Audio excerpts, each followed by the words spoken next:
নমস্কার, এসপিএন চ্যানেলে আপনাদের স্বাগত। আমরা এখন উপস্থিত আছি যুবভারতী ক্রীড়াঙ্গনে।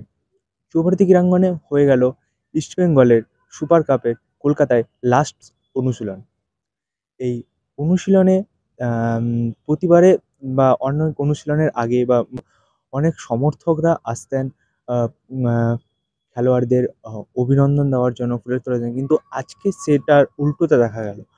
কোনো সমর্থকরাই আজকে ছিল না এই প্র্যাকটিস গ্রাউন্ডে। এ পুরো সমর্থক শূন্য জায়গা ছিল আজ এখানে। এটুকুই আশা করা যাচ্ছে যে কাল প্রথম একাদশের মধ্যে ক্রেসপোকে দেখা যাবে। গোয়ায় প্রায় ম্যাচের ১ সপ্তাহ আগে চলে যাচ্ছে ইস্টবেঙ্গল।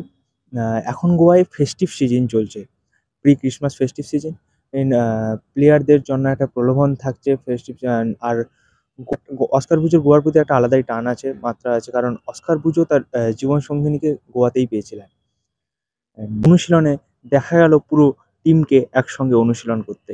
দুপুর ১২টায় কলকাতা বিমানবন্দর থেকে সমস্ত ইস্টবেঙ্গল টিম রওনা দিচ্ছে গোয়ার উদ্দেশ্যে।